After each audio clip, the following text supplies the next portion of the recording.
The story starts in a hospital where our MC is playing games, but he is bored of every game. Then he finds a game called Dungeon and Stone on a forum. It's a 2D pixelated game, which he doesn't usually play, but since it's free and he's bored, he decides to give it a try. It's a rogue-type game where if you die, you have to start over from the beginning. Without noticing, he plays it for hours and becomes addicted. He plays it everywhere he goes for 9 years. Finally, after 9 years, he reaches the final boss room. After opening it, he receives a notification that the tutorial is complete. Suddenly, a light emanates from the screen, and he is sucked into the game world. He opens his eyes and finds himself as a barbarian, standing in the coming-of-age ceremony where barbarians choose their first weapon before entering the dungeon. He is shocked and wonders what is happening. Suddenly, a barbarian near him shouts, "It's the game! It's Dungeon and Stone!" After hearing that, the barbarian chief arrives and asks who shouted. The MC points towards the player in fear. The chief approaches the player and chopped his head off and announces that he was possessed by an evil spirit. Realizing that if he stands out, he will die, the MC faces a problem. He doesn't know his name. If he doesn't go when called, he will die. He starts to think of an idea and comes up with a plan. If someone else doesn't respond within 2 seconds, he will act. After some time, a name is called and no one responds. So he goes up on the stage and luckily he gets it right. It was his name. Finally, he discovers his name is Andel's son, Bjorn. With his years of experience playing the game, he chooses a shield as his first weapon because it offers the most survivability. After everyone chooses their weapons, they select their leader, Venom's third son, to guide them towards the dungeon. Because everyone that have gone through coming-of-age ceremony will enter the dungeon. However, after some time they get lost on their way. They decide to choose another leader, Feneline's second daughter Aner, but even she gets lost. Seeing their intelligence, the MC decided to help them and suggests her that they should follow other species to reach the dungeon gate. Aner likes his idea, and they start following other creatures until they finally reach the dungeon gate. However, upon reaching the gate, the MC starts feeling fear. But he have no choice but to go inside because all the citizens of the city need to pay taxes starting from the age of 20, and failure to do so results in execution. Since he is a barbarian, it is impossible for him to find a normal job, and the labyrinth only opens once a month. So he has to go now, but his feet aren't moving because of fear.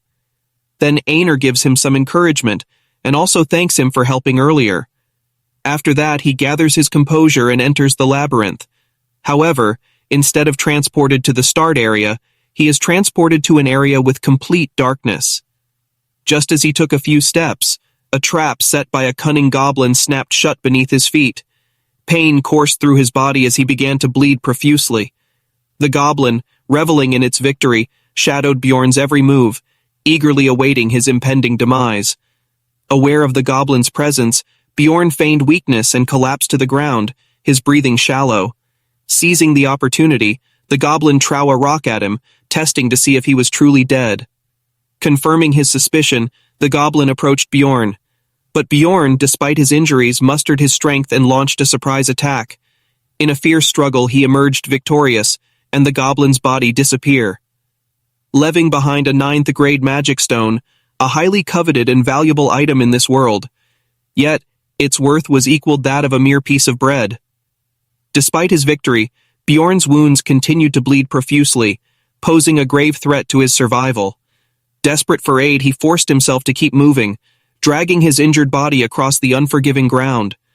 Hour after grueling hour, he fought against the encroaching darkness, his resolve unwavering.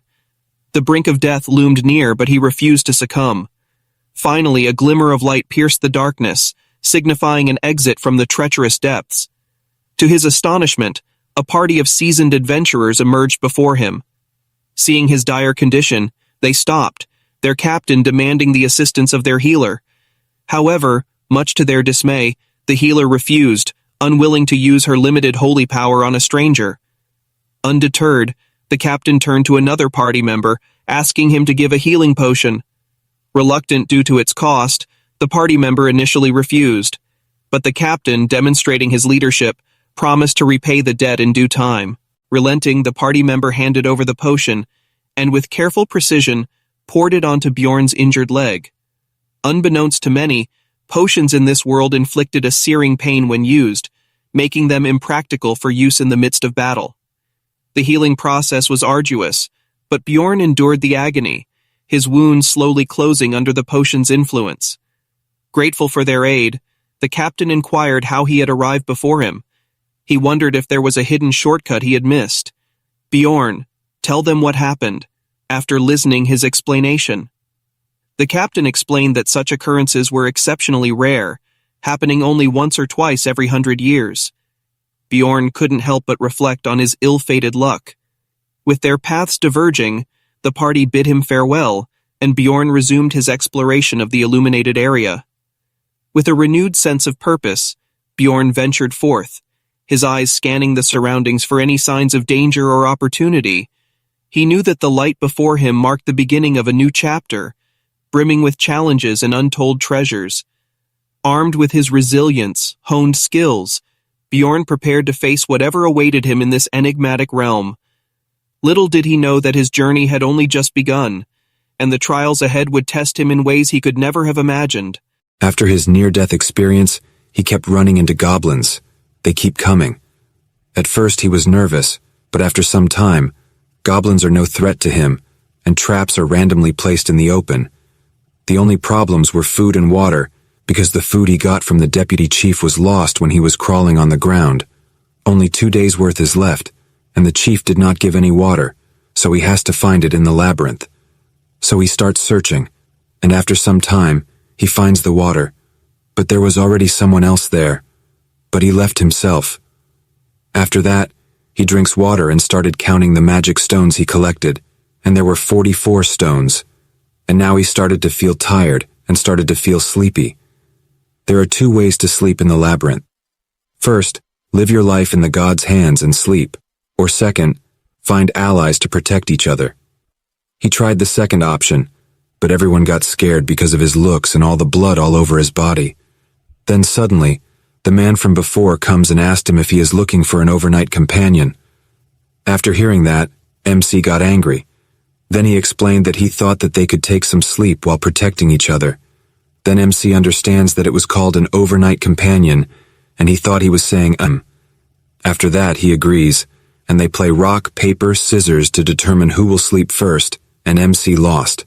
So the man gives MC a watch and asks him to wake him up after 2 hours. After 2 hours, MC wakes him up, and now it's his turn to sleep, but he can't believe in a stranger. So he pretends to sleep to see if that man does something, but he doesn't do anything. After 2 hours, they change turns again, but MC is frustrated because he didn't get a single minute of sleep, and he was so sleepy that his eyes closed, and MC falls asleep. Then suddenly, that man wakes him up.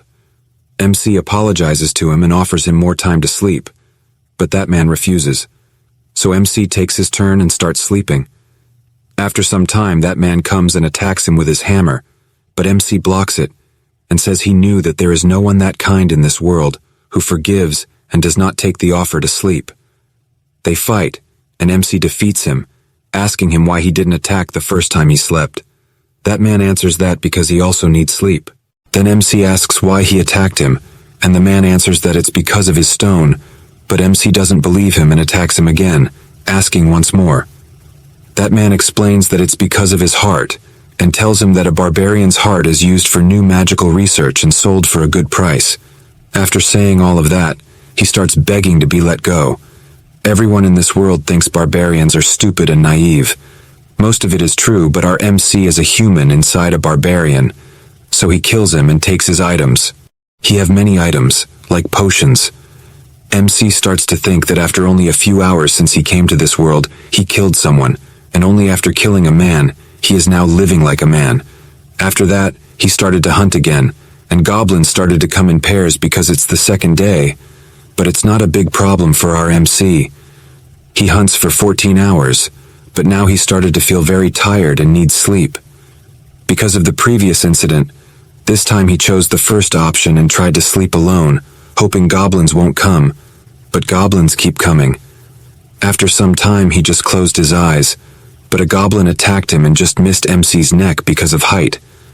After that, MC becomes frustrated and decided to find another barbarian, but instead, He meets many humans this time who want to become his overnight companion, maybe because this time he is looking good and didn't cover in blood. But he refused them all and told them that he is looking for another barbarian. Then one man tells him that it's going to be hard to find because most of the barbarians quickly go up to the second floor.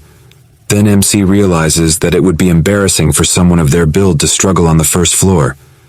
So he starts to look for any race other than human to become an overnight companion, because every race has a special trait other than human. After some time of searching, he finds an elf. She was injured and afraid.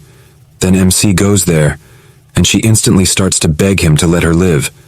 Then MC tries to comfort her, but she gets more scared and says that even if he is a barbarian, let her live just once because she has a younger brother to take care of. Then MC starts to think about what barbarians do. So to make her let her guard down against him a little, he gives her some healing herbs and some bandages he got from the men from before, and asks her to treat her wound first while he stands guard. After she finishes treatment, he introduces himself, and she also tells her name, Erwin. Then he asks her why she is so afraid of him. She tells him that he is a barbarian, and barbarians and elves had a very big war in the past, and now they are hostile towards each other. She says she doesn't care about this, and asks him to let her go. MC didn't know about it. All he knows is that elves and barbarians have a good relationship, so he does not know which timeline this is compared to the game he plays. Then he tells her that he also doesn't care about it, and asks her to become his overnight companion. I know it sounds weird. After thinking for some time, she agrees, but asks him to make an oath on his warrior's honor that he will not harm her, and she also makes an oath in the name of her tribe. Then both make the oath to not harm each other. Then our MC decides to sleep first, and she agrees. So he gives her the pocket watch and asks her to handle it with care because it's expensive. At first he thought that he would pretend to sleep for 10 minutes, but he instantly falls asleep. Then after 2 hours she wakes him. Then he realizes that it's all because of the blanket and the bag, and if Hans, the man from before, lent it to him, he would definitely die there. So he decides to lend them to her, and just like that, they both take a few turns, and now there are only 10 minutes left before the last turn. Then 2 men came there and asked Bjorn what his relationship with the elf was. He told them they were overnight companions. Then they asked how much time was remaining. After hearing that, Bjorn told them it was none of their business and that he was not obligated to tell them. He scared them away, and they left. After that, Bjorn tried to wake up Erwin, but she pretended to sleep. Bjorn forcefully woke her and asked why she was pretending to sleep. She answered that if she got up, he would leave her because their partnership would end as soon as she woke up, and he would leave her alone. Then Bjorn asked her what happened with those two. She answered that she didn't know them, but they were probably from the same group called the Crystal Union as the human who tried to hurt her. After hearing that it was a whole group, he first thought of parting ways. But this beautiful elf was only 20 years old, and that was reason enough for a man of culture to help someone. So he decided to help her and asked for her full story before deciding. She got really happy and told him that she had met them on the first day inside the labyrinth as overnight companions.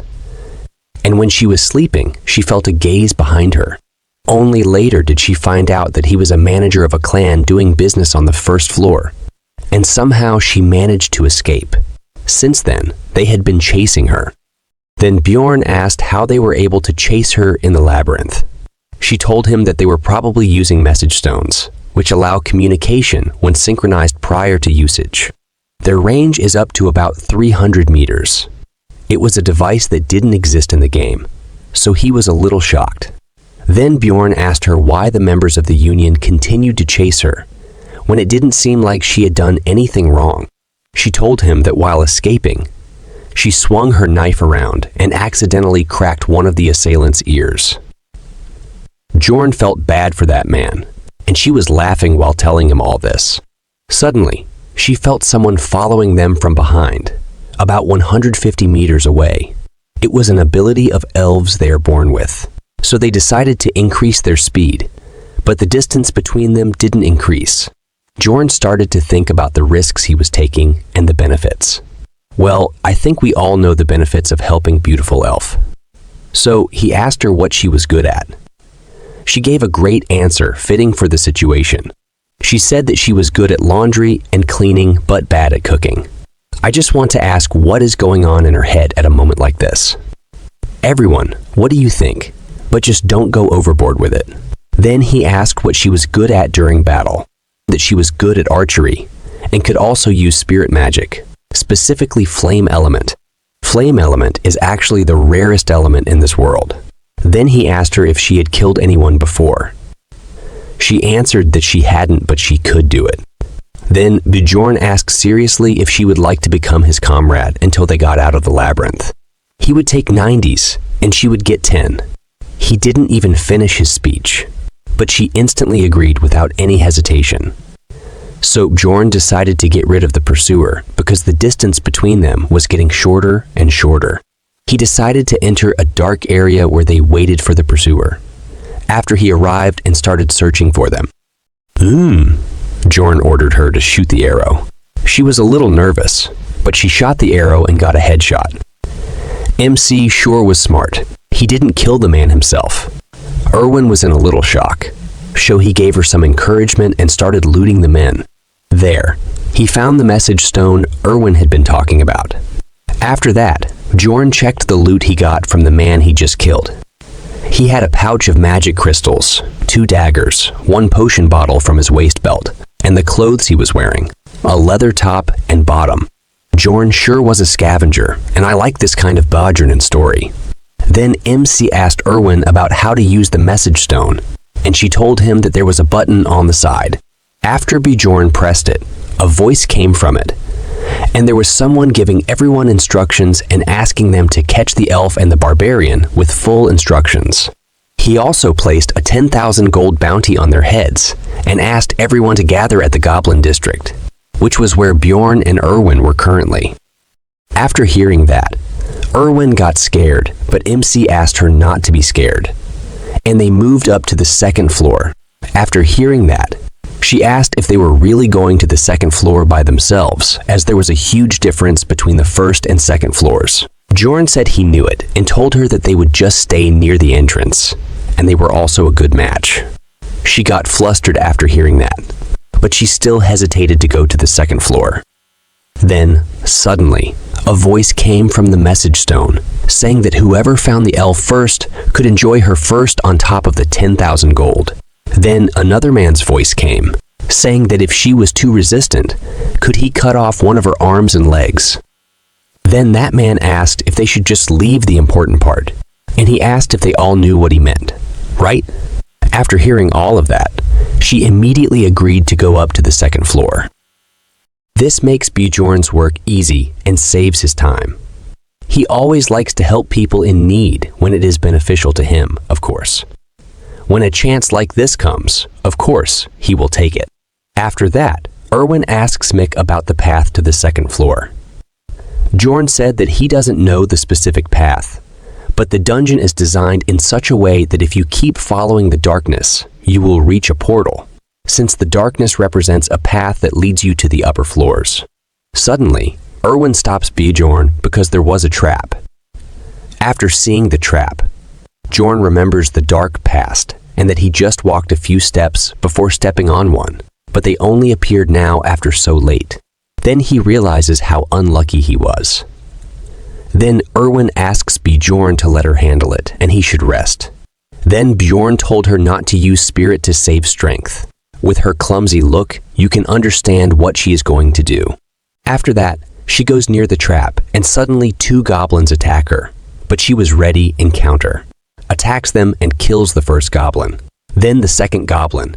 Then the second goblin tries to attack her, but she quickly finishes him too. After that, she gives both stones to Bjorn according to the agreement of 9-1, and she seems very happy about it, saying there's something her younger sibling has been asking for. And if they keep progressing like this, she can earn a little bit too, right? After hearing that, Mick feels like she is trying to insult him. I also feel the same. But she's got a point there. Then a voice from the stone comes again, saying that they are raising the bounty on the elf to 20,000 gold dead or alive. After hearing that, Erwin gets scared again. Then Bjorn asks her not to worry and says there's no one who will search in the dark for them. And these bastards don't have the best teamwork. That's all he said to her. But inside his mind, he was thinking that it's suspicious, that all things are going too well. He was just thinking, but suddenly, Erwin shouts, "There are ghouls." After seeing them, Bjorn starts to think, how are the ghouls here? On the first floor, there are different monsters based on the direction you go, and ghouls are supposed to be in the south. They've come too far after roaming for so long, but actually, it's a good thing for Bjorn. Maybe you guys are thinking about what level Ma currently is, right? To know that first, I'll explain the experience awarding system for the dungeon in stone. You are only awarded for the first time you defeat a monster of the same species. But if they are from a different rank, you can also gain experience. For example, if you kill a goblin and a goblin chief, they are both considered different species, and you gain experience from both of them the first time you kill them. Meaning you need to defeat as many species as possible in order to level up, so Mick is just level 1. And by the way, a personal question, I'm also thinking of making a similar game, but in 3D, of course. So can you guys tell me which platform I should create it on? The mobile version will have lighter graphics compared to the CC version. Also, tell me all your ideas about gameplay and everything else. And if you guys want, I can make another channel where I'll share my progress on it. Now, let's get back to the story. Erwin said she will handle it alone, but denied it, asking her to cover from behind. After Bjorn comes within a certain range of ghouls, they attack him. And why is their hair like melting cream on top of a cake? Well then, the fight begins. And it was a piece of cake with Bjorn's power and Erwin's artillery. After that, they keep walking towards the north until the 3rd day. Then Erwin sees blood on the ground, and it was not Goblin's blood. After following the blood trail for some time, they find a sandal. And I think everyone knows about the dark past of Mech. After seeing that, the portal was less than 10 meters away from his starting point, and if only he had gone in the other direction. Just how much bad luck does he have? Because anyone who opens the portal first to the 2nd floor gets 2 experience points. And as I told you before, you can only earn experience points 1 time from the same species, so it's very hard to level up. But you can earn these experience points every time the labyrinth opens, and it becomes a kind of race. That's why the team who saved Bjorn on the first day asked him about it. Thinking about that makes him very angry, and seeing him like that, Erwin asks him if there's something she did wrong. Then he says it was not because of her. After that, she comes to a conclusion that Bjorn lost his barbarian comrade here, so she gives him some sympathy. Bjorn gets confused, but he decides to ignore it, and they go up to the 2nd floor, the Goblin Forest. But their landing is not a smooth one, for Bjorn, of course. Erwin lands perfectly. After Bjorn recovers from this unfortunate experience, they look around, and there is no living being in a 50-meter radius. The 2nd floor is different from the 1st floor. While the 1st floor is like an underground maze, the 2nd floor is an open forest, and there are 4 gates in 4 different directions on the 1st floor, and each gate leads to a different place.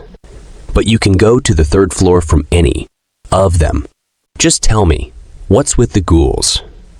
Others look good, but ghouls look like ice cream is melting on their heads. After that, Erwin asks Bjorn what to do now.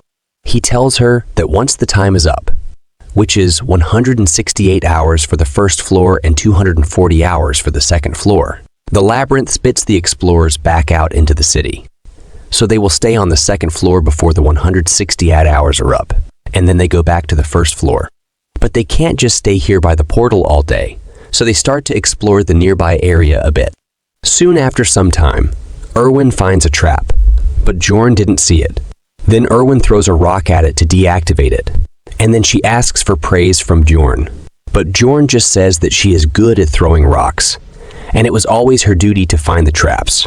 McSure is a Sigma. Let's talk about the 2nd floor a little. Traps on the second floor are different than the first floor. They are well hidden and are all over the floor, but there is no goblin watching over them. And other than traps, another difference is that the goblins go around in groups of about a dozen, sometimes with warriors or archers. And there are more high-ranking monsters the farther you go towards the exterior of the forest. Continue the story. Bjorn and Erwin started exploring the goblin forest, destroying traps in their way so they wouldn't cause any trouble later when monsters attack. Soon, Erwin heard footsteps of the goblins and asked Bjorn what to do. Bjorn asked her about the number of goblins, and she answered that she doesn't know the exact number, but it's more than 10 for sure. After hearing that, he decided that they will attack them and asked Erwin how close they can get without being noticed. She answered that on her own, she can get to about 30 meters away from them. Then, Bjorn said that they will go with her plan. First, Erwin goes near them and shoots the first arrow. Then Bjorn will attack them. However, the second floor is different. There are 3 times the amount of goblins from the first floor. And there's a goblin warrior too. Yes, this guy with the knife-like sword is a goblin warrior. And it should be scary face so many goblins to gather. But instead of being scared, Bjorn's warrior's heart was twitching. He was feeling excited. It reminds me of the Overlord manga where Ainz's emotions automatically get suppressed. With this sense of excitement, he started to crush them one by one, but dealing with the goblin warrior isn't easy. He almost chopped Bjorn's head off and surrounded him with other goblins. The situation became quite threatening, and he might also get injured, but that's if he was alone, of course. But with a trusted partner like Erwin, his back is covered, and he quickly finished them all. He gained 1 experience point for defeating the goblin warrior for the first time, and 11 magic crystals. But the warrior's weapon and armor disappeared with the goblin. The warrior stone has more value than a normal goblin of the same rank. So he decided to give Erwin 2 normal stones. She looked very happy. And after that, they started moving again.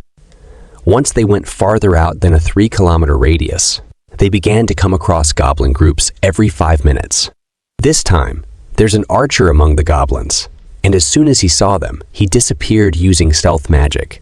It became difficult because of the goblin archers. But it wasn't enough to defeat Bjorn. He just had to focus a little more to dodge the arrows coming towards him, and he easily defeated the goblin archer. After 15 hours of fights, they decided to take rest. And Bjorn gave Erwin the first chance to sleep, and she instantly fell asleep. Then Bjorn started thinking that explorers are scarier than the goblins, especially now that he has a reason to be worried, and it's a problem that she's so pretty. He said it out loud, and Erwin woke up instantly and asked him if she is really pretty. But Bjorn asked her to sleep. Well, it shows that she was not stupid and is always on her guard. And just like that, the 4th, 5th, and 6th day passed, and it became the 7th day, the last day, and it's finally time to leave the labyrinth. Bjorn told Erwin that it was finally time to leave the labyrinth. There were only 2 hours and 47 minutes until the first floor would spit the explorers back out. Erwin told Bjorn that she's so tired that she will immediately fall asleep as soon as they're out. Bjorn told her that they should go back now because they should get to the portal earlier rather than late.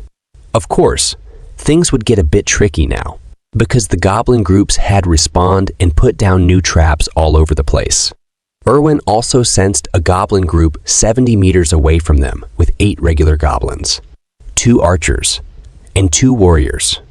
Bjorn decided that they will fight. Goblins were just chatting and laughing. And just like before, Erwin shot from afar and popped one of them in the skull, leaving the other goblins stunned. Then Bjorn charged in with his fierce look, scaring the goblins, and he started his attack. He knew that Erwin would take care of the archers, so he focused on killing the warriors first.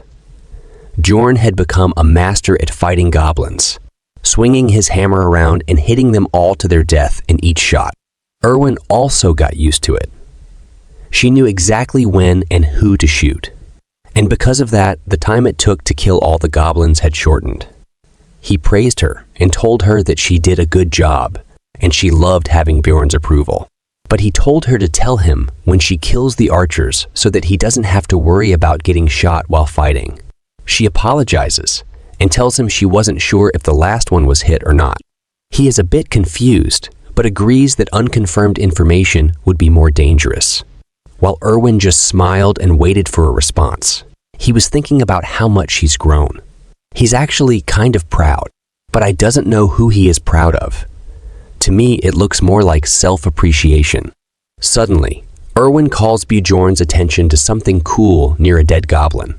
Its corpse hasn't fully vanished yet. Rather, it has a blue aura around it. Bjorn notes that this essence particularly belongs to the goblin archer. Essences are a part of the skill system in Dungeon and Stone, which gives you passive and active skills with varying stats, depending on the essence's type. There is only one essence allowed per level, but it is kind of like a cheat. It's one of the most valuable treasures for an explorer, and there will always be a limit to how many essences you can absorb.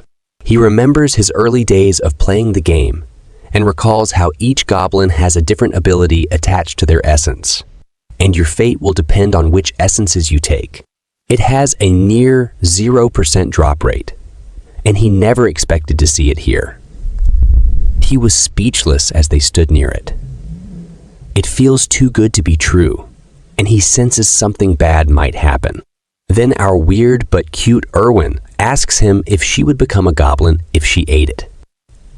Bjorn tells her that she wouldn't, but she would earn a part of the goblin archer's abilities.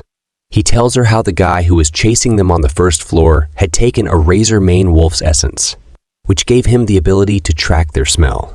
He asks her if she wants the essence, and she says she doesn't really care much, but she will take it if Bjorn doesn't want to take it. Bjorn doesn't care about the goblin archer's essence.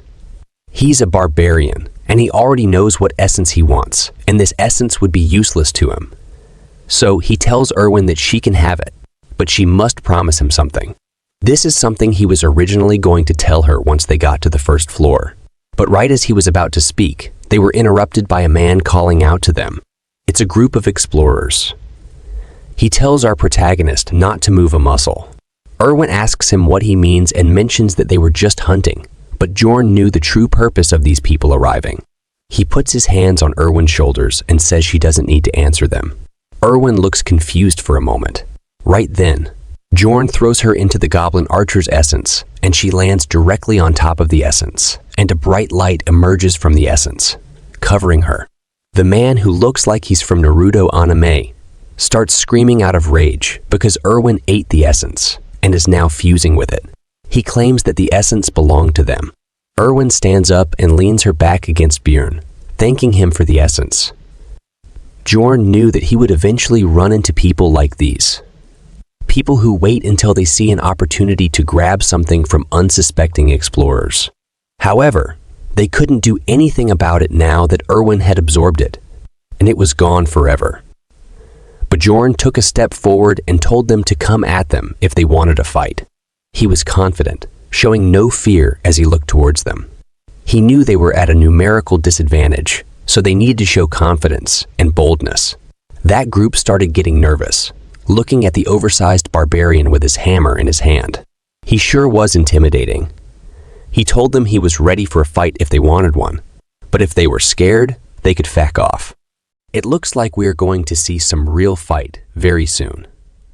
But for now, we have to wait because that group decided to go from there. But before they left with a warning to Bjorn that they will come. After that, Bjorn and Erwin start running towards the portal, and Bjorn tells Erwin not to stop until she reaches the portal. She runs at the fastest speed she can while asking Bjorn if the 4 from earlier are gone, or whether they'd chase them. Bjorn remembers how they threatened him that he would get revenge for the essence, and even if they didn't follow them, they would probably end up in the same place, which confuses Erwin. Bjorn tells her that they were a party of 4, which is a good number for a second-floor raid. But they were loitering around the entrance, which means they were planning to go back to the first floor and leave the labyrinth, just like them.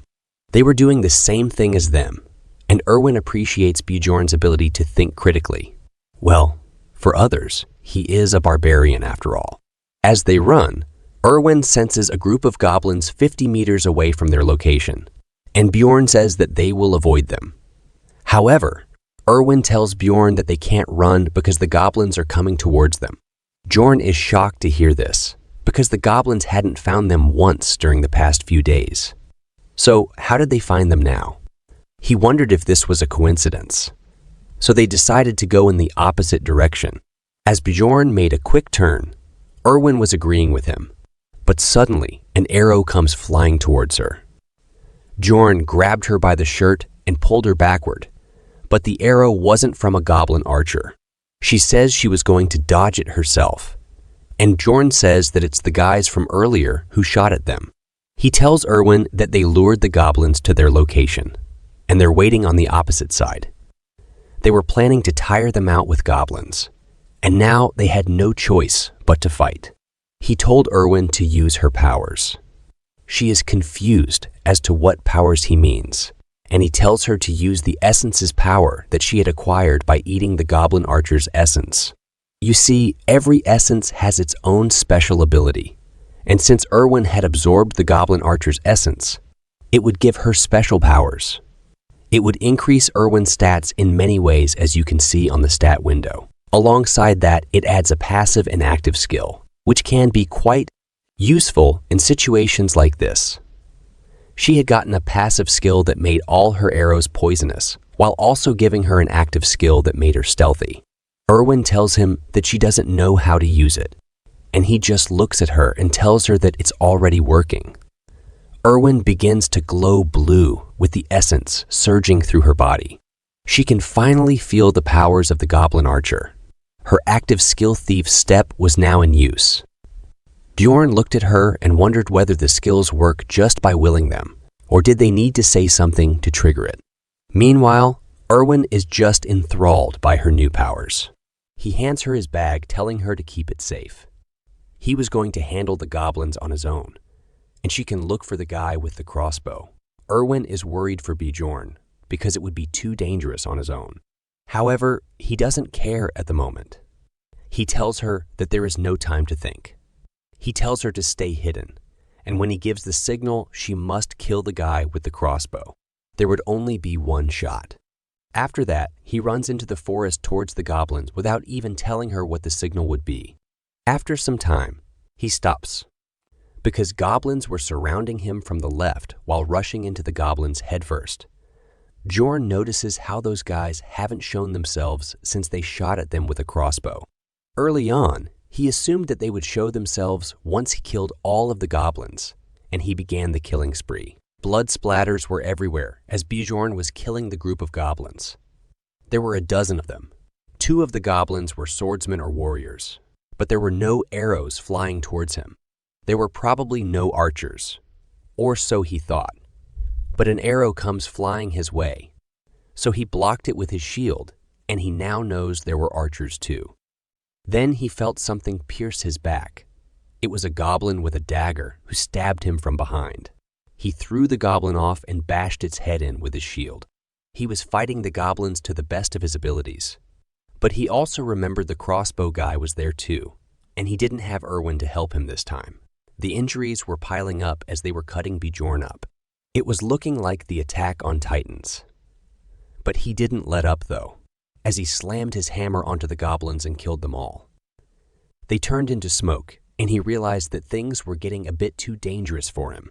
Suddenly, 2 arrows shot in his direction at once. He had to dodge them, but he realized that they were both different markings. One belonged to a goblin archer, and the other arrow was from the crossbow guy. It was impossible to block both arrows, and now he had to pick and choose which arrow would be more dangerous to get hit with. So he decided to block the crossbow bolt, and as he blocked it, the goblin arrow had pierced through his elbow because he simply couldn't have blocked shots from both sides. His arm was wounded and bleeding, not to mention the goblin arrows seemed to have been poisoned. His arm was turning purple, and he couldn't feel any movement within it. He only had his right arm, and he needed to choose between his weapons now. So he let go of the hammer, knowing it wouldn't be much help. He pulled the arrow out of his elbow and chose the shield. It was his original weapon. He knew that the real enemy was that group of scums. If it weren't for them, the goblins wouldn't have been much of a threat to him. He could easily kill goblins with the hammer, but the shield was necessary to protect himself from those crossbow bolts. Bjorn kept slamming into them with his shield. He was flinging them around like they were nothing, sending them flying far away with each hit. But it was not enough. Eventually, he had enough, and he got angry. As he gave the goblins an angry look, the remaining goblins began to run away. As they ran away, Bjorn had one slight moment of rest. He managed to hold on long enough, and he knew he didn't have to chase them down. The group started to emerge from the bushes. They were hiding in there for too long. Their leader smiled and looked smug. He respected Bjorn for getting rid of all of those goblins on his own. He found it impressive and quite unexpected as he walked out with his two other companions. The crossbow guy didn't come with them, but he noticed and asked him the whereabouts of Erwin. With anger, he just tells them to come and fight him. Then their leader says that it is truly impressive that he still has energy despite fighting all of those goblins. However, he was sure that Bjorn was severely injured by this point and gives him the option to tell him where Erwin is, and they would let him go. Bjorn smiles. He wondered if they thought he was stupid, but Bjorn, laughing, annoyed them, and they decided that they should fight him first and torture him later for the answers. He tells his crew not to let their guard down, even if Bjorn is injured. They were going to take this fight the same way as they would while hunting a giant monster. They decided to rush and attack Bjorn as he held his shield up, ready for their attack. But his situation was dire. His left arm wasn't moving, and he was going up against 3 explorers. He wondered whether Erwin found the crossbow archer yet, but he needed to send the signal now. But he knew that the signal had to be something unique, something that this world's people would recognize. He knew what he had to do. He smiled as he raised his poisoned arm up and showed them his middle finger. As he put his arm up, he looked very pleased with the signal. Well, it's a good one. What do you think will happen if Erwin got confused with it? As all of you know how clumsy she is. I also have a story, a dark fantasy one. So I just want to know how much darker I keep it. It is going to be similar to Remonster. But if I make it too much darker, I have to create another channel for it, or I release a novel with a darker version and video with a lighter version. Please tell me. Okay, let's get back to the story, guys. As Bjorn's middle finger was raised up high, his mind was racing and worried as he wondered if Erwin had recognized the signal yet, because she's far away. Of course, the red hair man and his crew didn't know what this meant, and this confused them. While they were confused, Bjorn had no choice but to trust her. So he charged at his enemies with his shield. He rushed towards them, but their leader stopped him by slamming his sword against his shield. Feeling Bjorn's strength, he began to be undermined, so he called his samurai friend for help. While Bjorn was focused on him, the samurai came in swinging his sword, slashing at Bjorn's shield and pushed it out of the way. Bjorn could feel the power of the samurai warrior, but he knew that he couldn't back off. So he decided to be aggressive towards the samurai, but the samurai easily dodged his attacks. However, hitting them is not his original goal. He wants to distract them to make an opening for Erwin. In the midst of the fight, he couldn't help but worry about Erwin. He was worried that she might have been defeated by the crossbow guy. But as he fought, an arrow came flying from behind them. It surprised everyone because it was a crossbow arrow, and it was coming towards their leader. But it was blocked by the shield guy of their team. The shield guy told his squad to focus on Bjorn, and he would focus on blocking any of the arrows coming their way. Both of them rushed towards Bjorn. Bjorn stopped the attack of the red-haired guy with his shield, but he had no chance to fight against both at once. As the samurai guy ran towards him, ready for a killing blow, Bjorn knew what he had to sacrifice. So he protected his back with his left arm, though the poison had already made it useless for this fight. His arm had a huge cut on it now, but he exchanged it for the leader's head, slamming his shield into Red Hair's face and sending him flying. So it wasn't a bad trade-off. The samurai guy tried attacking Bjorn, but he dodged it. Then an arrow came flying towards the samurai, and he was shocked. But the shield guy came and blocked it. But he didn't know that the archer they were up against had a fire spirit on her side. Before Bjorn could do anything, another arrow came flying and pierced through the unshielded guy's shoulder. After seeing that things were not looking good for them, Red Hair decided to run off and go after Erwin. Bjorn wanted to go and stop him, but he knew he couldn't risk going after Red Hair, so he decided to trust Erwin to deal with him herself. He locked his feet into the ground and attacked the samurai guy with full force. But the samurai dodged it at a last moment. However, the samurai was not Bjorn's target from the start. He was aiming for the shield guy. Now, it was just Bjorn, and the samurai left standing. They clashed again, but Bjorn could see that the samurai was trying to buy time for Red Hair to come back, so he decided to finish it in one shot, even if it was dangerous. He pretended to swing his shield, but instead he threw it towards the samurai's head, hitting him hard. But if he missed, it would become dangerous for him. Now, he grabbed the samurai guy by his collar, and Bjorn knew that he didn't have much strength left and was about to die if he messed things up. So he lifted him up and pulled him towards his face and literally bit his tongue out of his neck.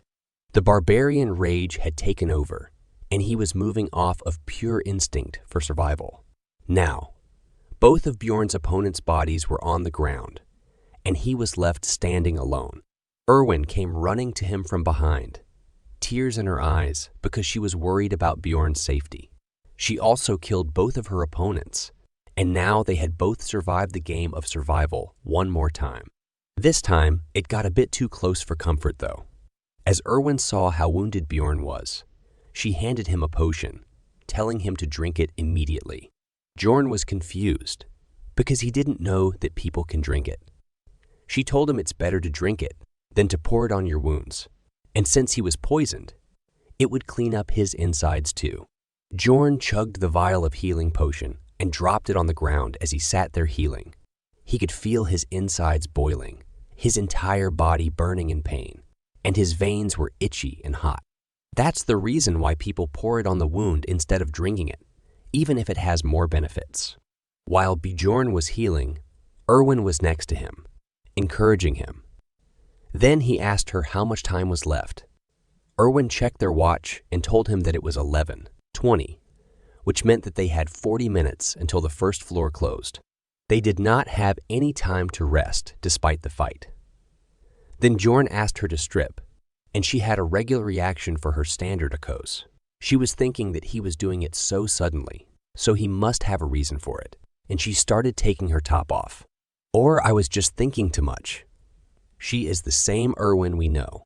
Then Bjorn asked what she was doing and told her that he meant stripping the bodies of the dead guys for items and resources. But now that they had only 40 minutes, Bjorn decided to just take their equipment, magic crystals and backpacks. They didn't have time for other things. So Erwin went to get Red Hair and Crossbow Guy's things too. They had only 34 minutes left when Erwin came back with all the stuff. After that, they ran through the forest at top speed. There was only 1 minute left, but they got to the portal of the first floor, and then they jumped into the portal. They managed to come back to the first floor in time. Erwin rejoiced in their success. She had lots of fun. Meanwhile, Bjorn still wondered how she managed to land perfectly every time. She told Bjorn that he did a great job. Then he told her that she did a great job too. Then she leaned in close to Bjorn, asking him what he wanted to say earlier before. But there were less than 10 seconds left before the labyrinth closed. So he told her that they should talk once they were back in Raftonia, but they would both emerge at different locations. So they had to choose some spot for meeting, but Bjorn forgot the name of the tavern. There was no time left, and he was scratching his head in rage because he couldn't remember the name of the tavern. Finally, he remembered and told her to meet him at the Black Whale Tavern once they were out. She happily agreed to it, and their time together in the labyrinth ended. The labyrinth began to close, and he was being transported back to Raftonia. Bjorn emerged back in the city filled with explorers. Now the story is going to be more interesting, my horny friends.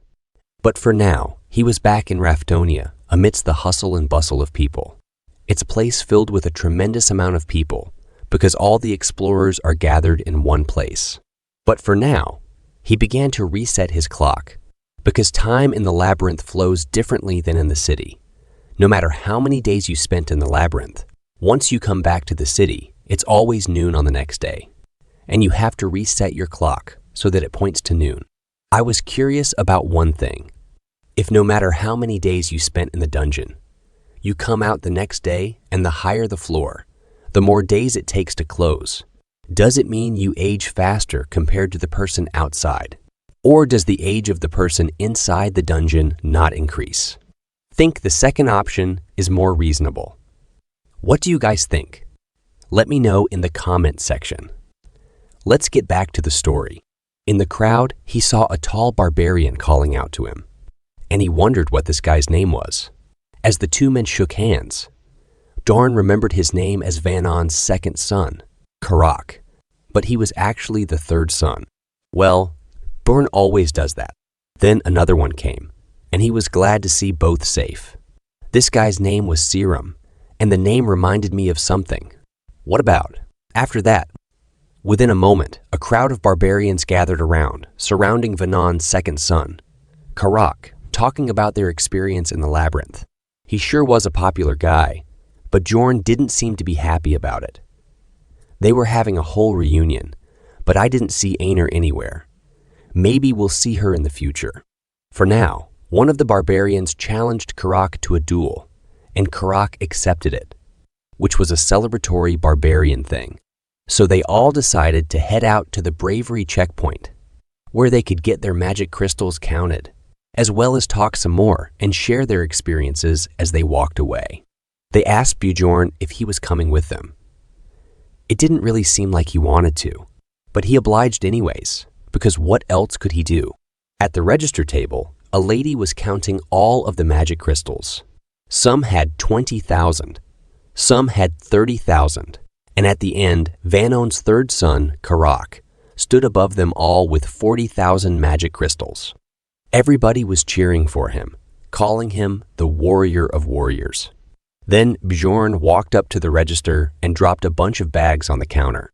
The cashier lady began to calculate. She was so fast that Bjorn was left shocked. After the count was done, it turned out that Bjorn had 182,413 magic crystals. Hearing the numbers, Bjorn was also in shock. After hearing that, they gathered around him and started cheering for him. They also noticed his equipment and bag and started saying that they were jealous of him and that he was a true warrior. All of them were truly happy for him. He was being lifted up and thrown in the air by a crowd of barbarians. And he enjoyed that moment. But people started to complain about it. So the squad decided to hang outside of the checkpoint while some of them stayed inside the building to get their magic crystals counted. As they sat on the steps, Jorn decided that he should follow all the other barbarians because there might be something left to do that he doesn't know about, and he doesn't want to take the risk of getting exposed. So he would wait for them to return and stick with them. In the distance, he saw a group of elves hanging out. In that group, he saw Erwin. She was talking to her friends about how she learned to control spirits, and they applauded her. Jorn felt envious because she hung out with that sort of crowd. But he was surrounded by the savages instead. He noticed that she looked at him and waved stealthily from afar, trying to hide her connection with him. He quietly told her to meet tonight, and she agreed. Then the elf lady asked Erwin if she knew him. She denied it immediately. Meanwhile, the same happened to Bjorn. Karag asked him if he knew the elf, but Bjorn said no. Of course, barbarians are free, spirited and loud, and this guy straight up shouted that there's no way a #1 warrior like him would hang out with those cowardly earheads. This pissed off Erwin's friends, and the mood became tense all of a sudden, but she didn't escalate the situation. Jorn was annoyed, but thankfully, the rest of the barbarians came out of the building. So Bjorn got up, telling the other barbarians that they should leave now that everyone's here. On the way, he noticed a child calling out to his father. The child ran up to his father and hugged him. They told each other that they missed one another. This was also a feature in the Dungeon in Stone game. Anyways, there were moments of joy once you came out of the labyrinth. People would meet their families and friends. However, there were also moments where people would die, and the repercussions of that could be felt. A woman cries to her husband's companion, begging him to tell her where he is. But the companion can say nothing because her husband had died. Another moment happens where a woman is crying as a little girl innocently asks her mother where her brother is. These moments of agony and sadness couldn't be felt throughout the 2D game graphics. But now, seeing it in real life, his feelings were in chaos. After some time, the barbarians raised their mugs to drink the night away, pouring liquor down their throats like true barbarians. Bjorn thought these guys were going to do something important, and he was worried he might miss a necessary step of sorts. But they were just trying to get drunk. He was angry looking at them, wasting his time. So he slammed his hand on the table and told them that he had somewhere else to be.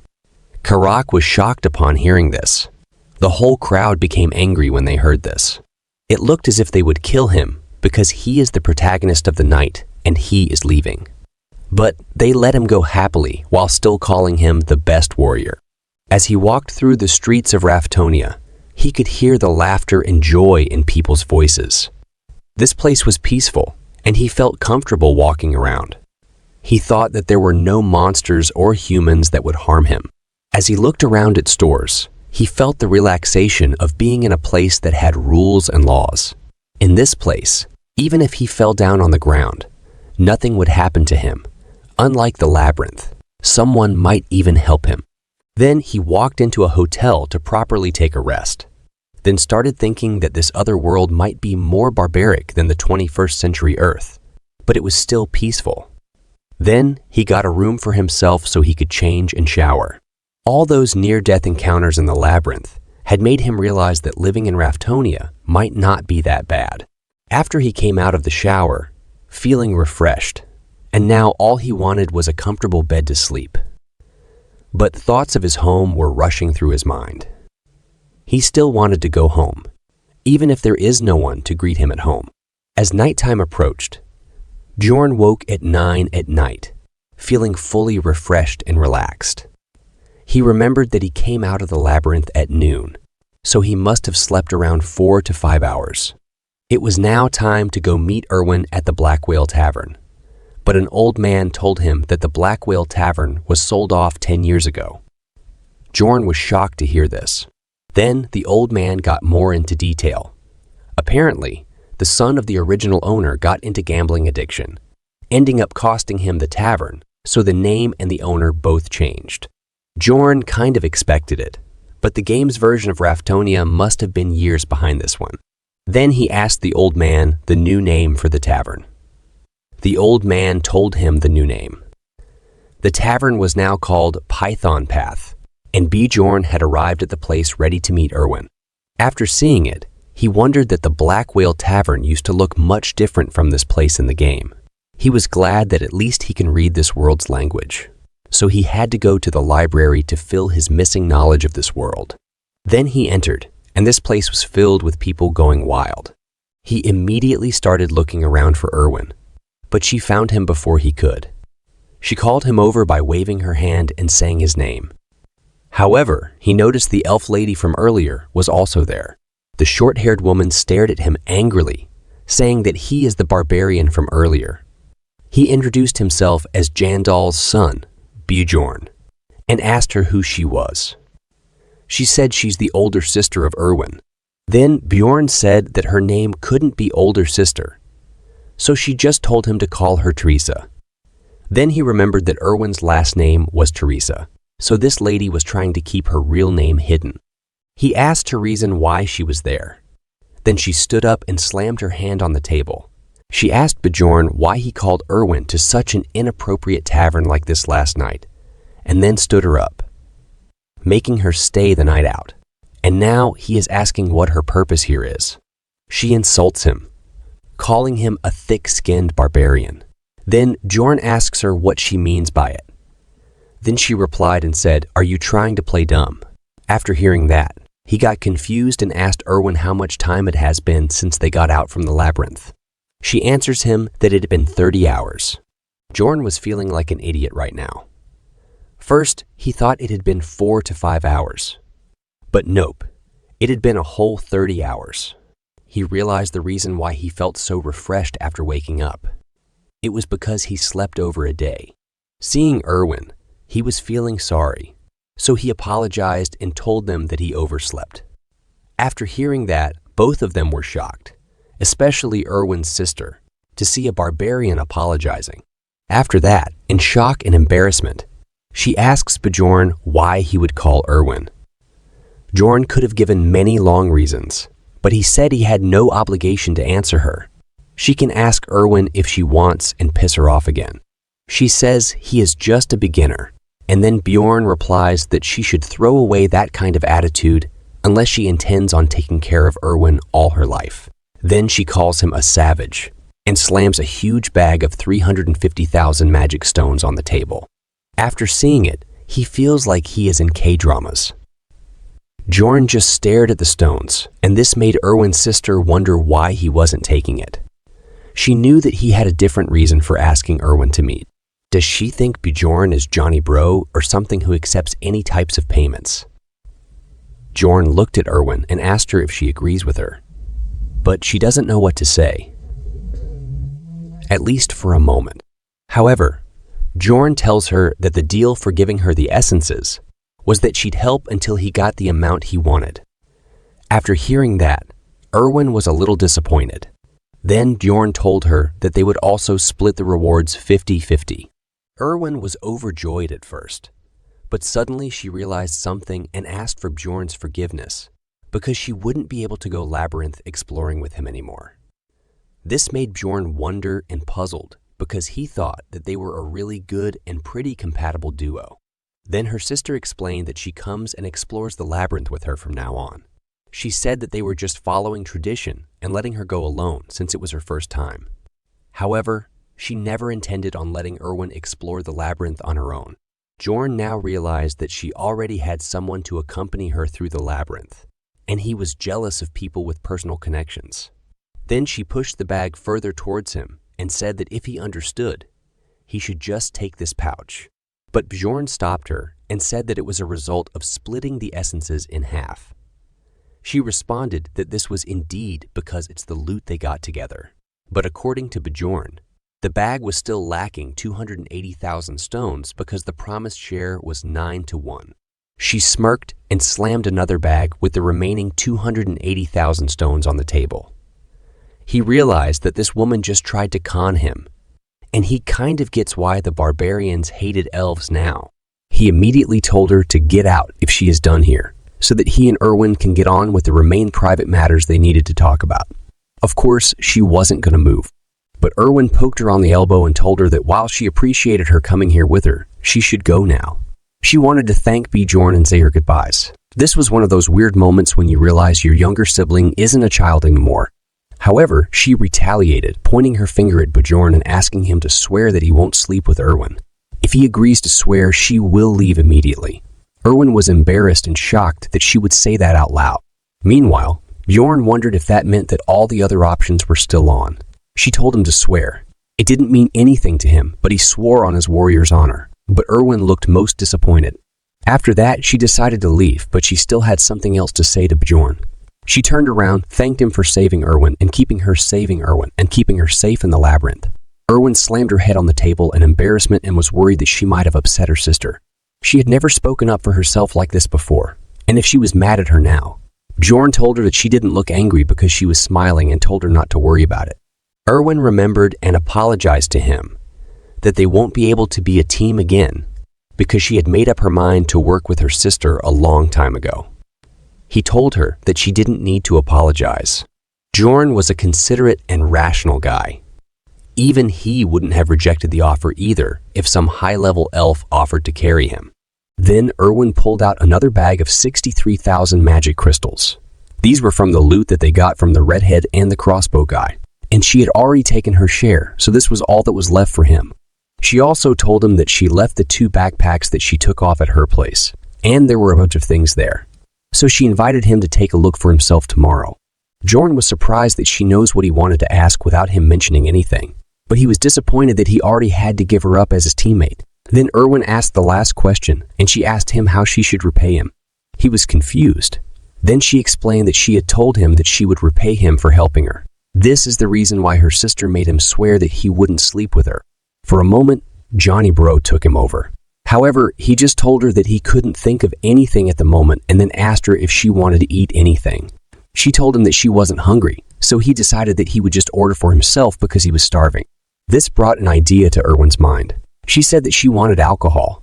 She hadn't taken a sip of alcohol yesterday because she wanted to drink the first return drink with him and truly celebrate with him. Jorn remembered that return drinks were a culture in the game, especially for elves who only lived in their shrines until they were adults and put huge importance on the first return drink. He said that he was glad, but Erwin leaned in closer and told him that he's supposed to say thank you, and he said thanks to her. Erwin was happy. She told him that they went through so much together in the labyrinth, so it was a given that they share their first return drink with each other. She said that this is probably not his first return drink though, but he says that it was actually the first time he was going to have a return drink. She was surprised to know that he was serious when he told her that he was only 20 years old, which is the same age as her. She had initially thought that he might just be joking. He told her that it was his first time in the labyrinth as well. They start celebrating, and as they're celebrating, Erwin tells Bjorn that he did a great job. Then he tells her that she was great too. The two raised their mugs and slammed their mugs together in a toast. After a bit, their mugs were empty and their food was done.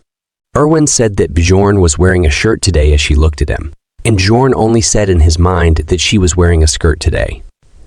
Bjorn took a big sip of rum and decided that it was time for him to talk about the more important stuff now. Meanwhile, Erwin just kept admiring his ability to drink. He asked her if she still wanted to repay him, because he has thought of a way. She asked him what it was, but he said he couldn't tell her here, because he feared that the security would come after them. She blushed and looked at him and asked him if they should head up to his room. After they went to the Bjorn room, outside of Bjorn's door, moaning of a woman can be heard from inside. Inside, Bjorn told her to spread wider. He was sweating as he tried hard.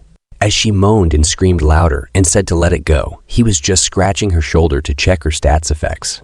But Erwin screamed out loud from the pain, telling him that he was going to dislocate her shoulder because it had never gone that far back before. He still wanted to make sure though, and asked her if she was sure this was the breaking point. She swore on her family, crying and screaming, so he let her go and told her to rest for a bit. When he let her go, she was in complete shock at being alive. She thought she would lose her arm and life from all that. She looked annoyed and disappointed. She wanted to know if he asked her to come to his room just so he could check her abilities and stats. Then he said that ability use wasn't allowed within the city, and he really wanted to check the difference in her body after the essence. But in reality, he wanted to check the difference between the game and real life. He did this because Dungeon and Stone was not a user-friendly game. There were 3 main stats: body, mind, and ability stats. However, there was a plus icon on the side of each of the main stats. And when you press it, there are thousands of detailed stats. For example, if stamina were to increase, you could carry heavier items and perform better in physical attacks. This was the reason that different characters were capable of different things, despite the numbers of their stats being the same. Bjorn has come to learn of this because he practically put his whole life into the game. But there were still stats that had effects he still did not know about. Erwin was hoping and asking if there is something else they are going to do. Meanwhile, Bjorn was there wondering about the obsession stat that came with the essence Erwin ate. He doesn't know much about it except that it was a low-ranking stat in the mind stat, and that's all he knew about it. So he asked her if she felt a change in her mindset after she left the labyrinth. Did she start overthinking about something or having patience issues? He needed to know more. She wasn't sure. Still, She remembered that she had a desire for cookies right as soon as she came out of the labyrinth. She did not like them before, but she ate a bunch of them when she came back. He wondered if the obsession stat increased desire, which is probably a given. There were still other stats he didn't know about, so he had to take it into consideration when choosing the essence. Maybe this is the reason why she is so horny for Bjorn, because of the obsession stat. As he was thinking, the horny elf pulled his shirt and said she was sleepy. There were still things he wanted to check, but he couldn't anymore, so they decided to sleep, putting out all the candles in the room. Bjorn closed his eyes, ready to relax. In that moment, he remembered something he had sworn on. As Erwin slept leaning on his chest, he remembered that her sister had made him swear not to sleep with her, but he said to himself that she probably meant the other kind of sleeping together. They got up early in the morning and had brought all of the loot back to Bjorn's inn. Erwin asked Bjorn if he was going to sell everything. Bjorn told her that he was going to sell most of it, except for a few items. Erwin had her eye on a piece of gear, a leather outfit, and a belt. She asked him if she could have it. He told her that she can have it if she subtracts its cost from her share, and she agreed. Later on, they went to a merchant shop where they sold all of the extra equipment for a good amount of money. The sword was sold for 350,000 stones. Later, Bjorn sold some more stuff for 180,000 stones. Then they sold the backpacks, which went for a whopping 250,000 stones. After a few more visits to different shops and merchants, they had a solid amount of money in their hands. The bags of money had piled up, and they had earned a total of 1,450,000 stones. As they held the bags of money in their hands, Erwin was shocked after seeing that much money, but she earned just change compared to Bjorn. He really is a heartless man. Bjorn gets almost 1.4 million stones after subtracting Erwin's share because he also killed a man alone before meeting her. He had never made this much money in the game's start before. This was a nice start for him. They walked out into the street. Bjorn told her that this is where they should part. This surprised Erwin. Then he wondered why she was surprised, because they had already decided to go their separate ways. He told her that they're taking the same route, so they should walk to the central square together. Even though she agreed to it, she really wanted to spend more time with him. As they walked up to the town square, they saw a huge crowd of people standing around a guillotine blade. Bjorn and Erwin walked up there. A guard screamed out loud, stating that there was an execution happening and that everyone should back off. A man was forced into the guillotine, his head and hands poking out as his face sealed up with bandages. These people hadn't committed any serious crimes. Their only crime was that they hadn't been able to pay the taxes. The execution began, and the guard pulled at the rope. Rafdonia was the final remaining city of the other world that ended at the hands of a witch's curse. The only place to get resources in this limited space was the labyrinth. Therefore, those who couldn't pay taxes were executed to decrease the number of mouths to feed. As the blood hit the pavement from those who were executed, a bunch of people came running and holding pieces of bread. They dipped their bread in the blood and started eating it. Erwin was barely holding herself from throwing up, asking Bjorn why they were dipping bread into the blood. He told her that there's a legend that everyone who drinks the blood of the executed will gain great financial luck. Bjorn asked Erwin how much the taxes were for the first year. She told him that it's 700,000 stones for non-humans. He realized that it was a bit off from the game, but similar. He asked her what it is from the second year and afterwards. She told him that it was 800,000 stones, and they were exchanging fees too. This was the same number as the game. As they stood there, looking at them devour the bread with blood sauce, Bjorn started thinking about tax rise each year of work. And if he can't get back to his real life, and if he can't compete with the increasing taxes, his blood might be the one that people are dipping their bread into. And to avoid that, he has to save money. And for that, he needs to become an explorer that can at least reach the 6th floor. The scene switches to the library. As he walked in, he wondered why people were staring at him because he was a barbarian in the library. Then he saw Einar using a book in the library as a pillow and sleeping. Well, it's good that she's okay, because we didn't see her after he came out with the other barbarians. He walked up to her and poked her, wondering why she was there. She woke up, saliva drooling down her face as she looked at him. Bjorn looked at her and said that he was glad to see she was doing fine. She gave him a smile, telling him that she feels the same. He told her to lower her voice because they were in a library. She answered that she never expected to see her fellow barbarian here. Bjorn asked her what she was doing here. She told him that she was here because of what he said to her earlier. He told her that she should think before acting, and she wanted to gather more knowledge in order to think properly. Bjorn was surprised because she is different from the rest. She tells him that while she was in the labyrinth, she realized that the monsters weren't the only enemies they had to encounter. As she's speaking, Bjorn thinks about how if there was any regular barbarian in her place, they would be bragging about their experience. Instead, she said that this is why she decided to study, but she found reading to be very, very difficult for her. So she wanted to learn how to read and write properly, and she was thinking of going to their shrine so she could learn all that from the elders. He asked her if she was going right now, and she said that if she doesn't, she would forget about it. As she's walking, she remembers that she promised to repay him for his advice if they came back alive from the labyrinth. She told him that if he ever needed anything, all he had to do was ask her at the Angry Bull Tavern.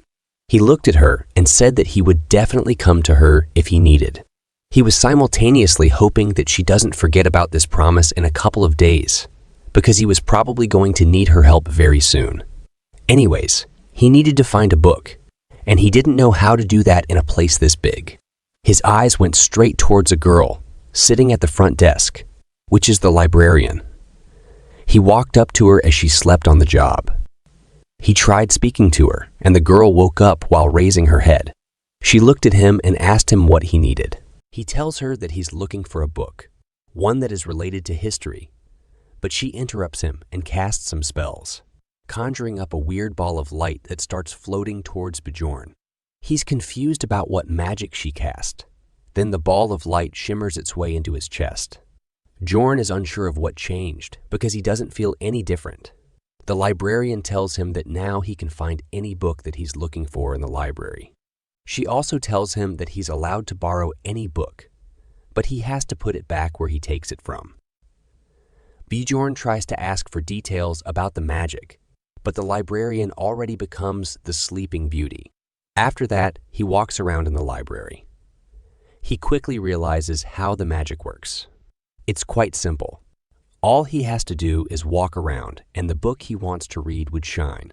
Now he understands why there's only one librarian in a library this big, and she still has time to sleep.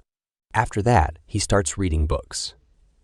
The first book, titled The Fallen World, talks about the history from thousands of years ago, where no living beings could live due to a witch's curse, and the last remaining fortress, Rafdonia, was the only place that managed to avoid the disaster. The royal family opened up a dimension for the people who were starving to death because of limited resources. That became the labyrinth.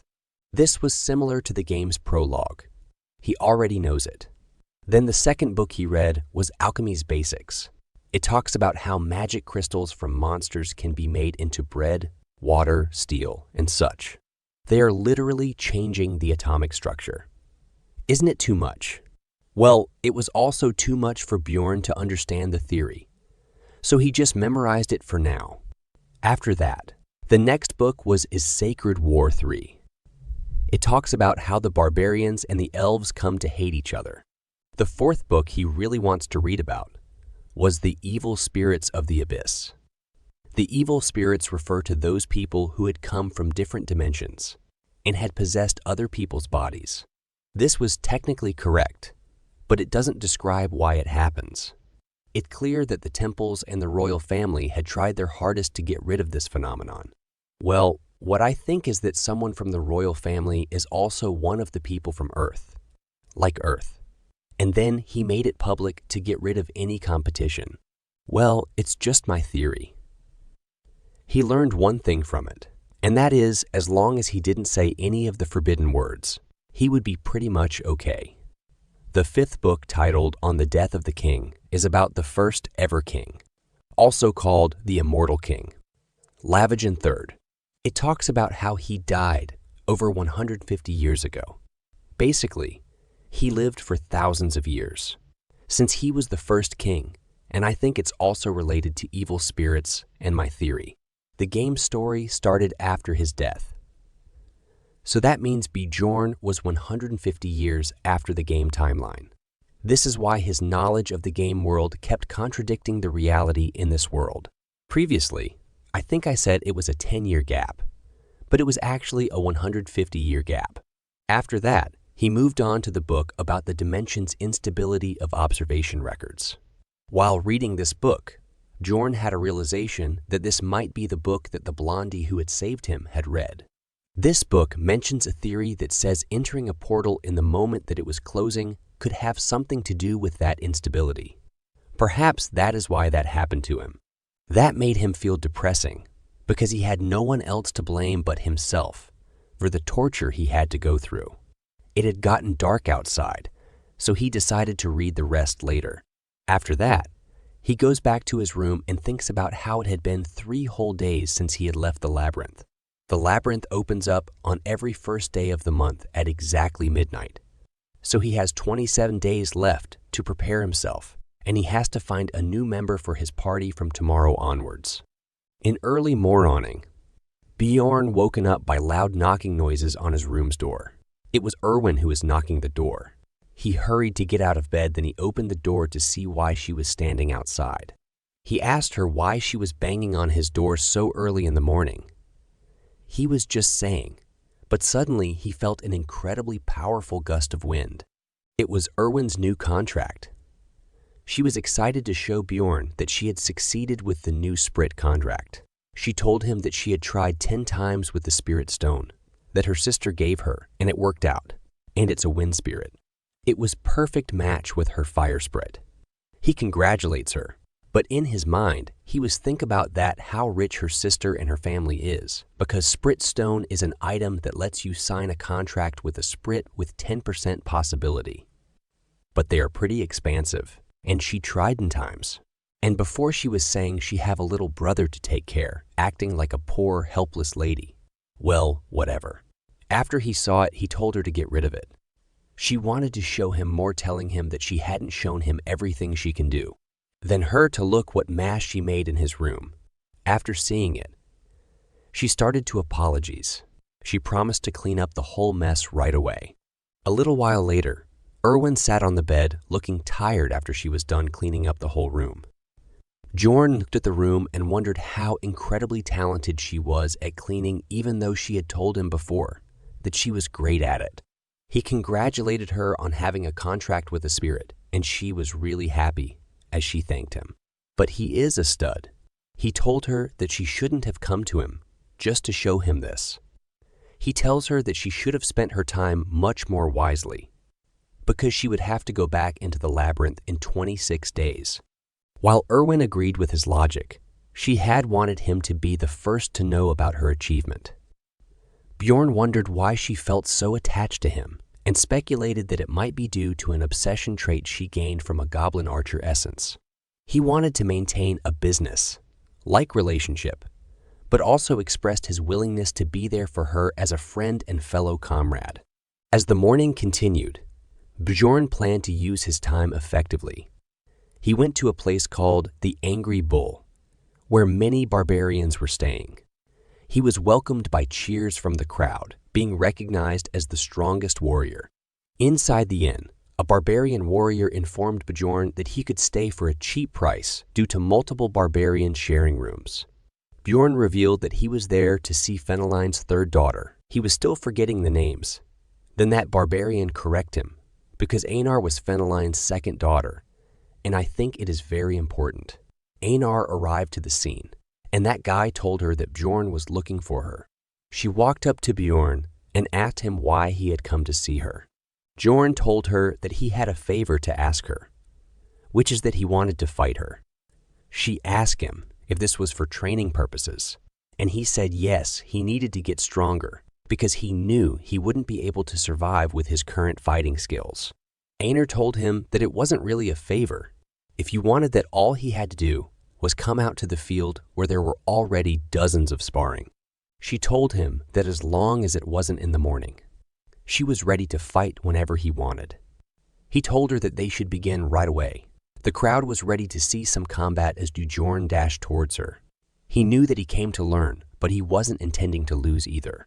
The fight began, and Bjorn rushed toward Einar with his full power. Einar was also ready. She swung her sword, and Bjorn's body hit the ground with his face bruised and nose bleeding. Crowd starting to shout that Einar is the best warrior now. She walked up to him and asked him if he was okay. He answered that he was fine and asked her for one more fight. And just like that, they keep fighting for an entire day. They both are huffing like a dog. But Einar asked Bjorn that it's fine if he wanted to keep going, but she would like to rest for a bit. I don't know why, but to me it's looked like she is also from another world. It's just my thoughts. He told her that was enough for today and asked her if she was going to go to the labyrinth alone next time around as well. And she nodded. She told him that she was too broke to form a party, so this was her only option. Bjorn immediately asked if she'd like to be his teammate, and he would keep 80 of the profits, but that he would pay for the party fees and everything. But in reply, she told him to shut up, as she had already heard enough.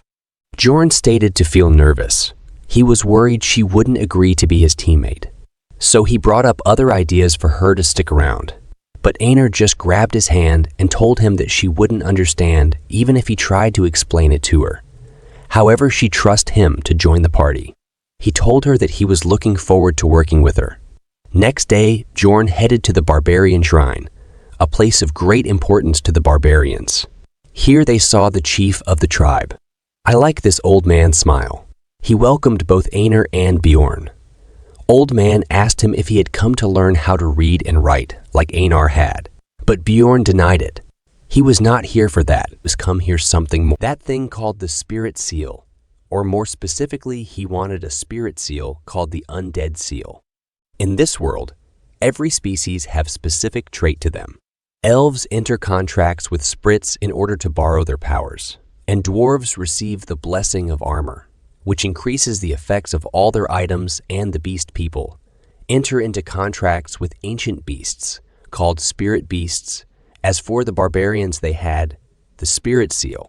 The chief got way too close to Bjorn's face, aggressively asking him how he even found out about that. The chief knew that usually that wouldn't be common knowledge to a young barbarian. So how did he find it? This had made the chief suspicious. But it doesn't matter though, since Bjorn had gone to the library to find out more information about the seal. So he told him that he read about it in a book, and that he had heard that spirit seals were greatly helpful in the war against the elves. The chief's attitude immediately turned. He told Bjorn that he was proud of him and Einar for reading books. He said that he had no reason to deny the spirit seal. Bjorn immediately wanted it, but before he could even finish his sentence, the old man told him the spirit seal would cost him 800,000 stones, as the chief looked almost giddy, knowing that Bjorn could never afford that. He looked at him like an accomplished person, almost as if he had won this scenario. Bjorn told him that he would pay for it, surprising Einar on how he could even afford that, because she was not there when Bjorn's stones counted. This was a careful plan by Bjorn, you see. Spirit seal was difficult to obtain at the start of the games because of its prices, especially because the higher your rank would get, the rarer the ingredients he would need on top of the already large sum of money. But now he have money. He dropped 4 bags, one bag, which had 500,000 stones, and the other 3 bags had 100,000 stones each.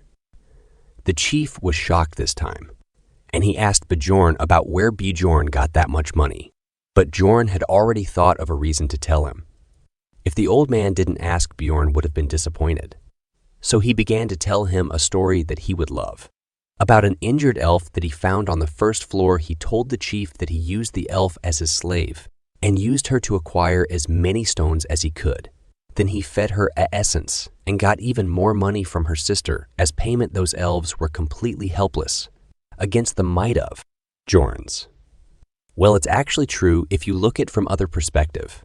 Old Man liked it as he laughed out loud, claiming that he hadn't laughed this hard in years.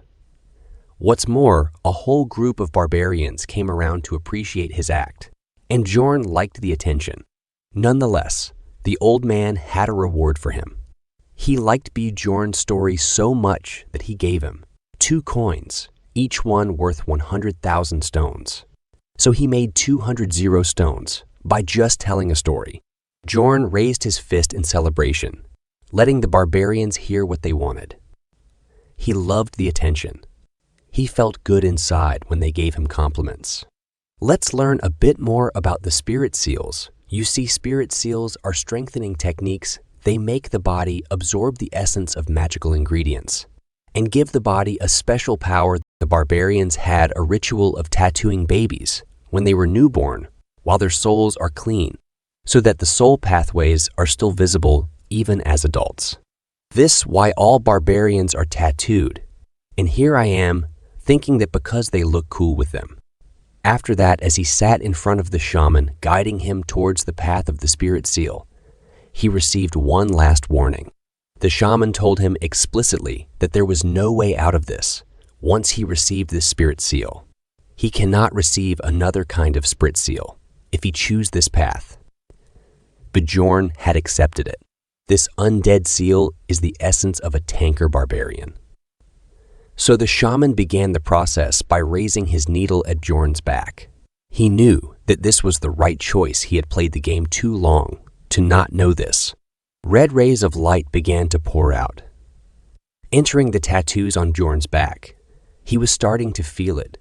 He felt it on his back, and then he felt it through his entire body. The pain was overwhelming. It hurt so bad that he wanted to scream. But he had to endure this every time he wanted to upgrade his spirit seal. After long pain, he activated the first level of the seal, and his natural regenerative skill had increased greatly. He thanked the shaman for the seal, but got shaman shocked after hearing that and start laughing because this was the first time a warrior thanked a witch doctor. Bjorn was confused about why is he laughing, or did he did something wrong? Bjorn quickly started walking out before the shaman started getting suspicious.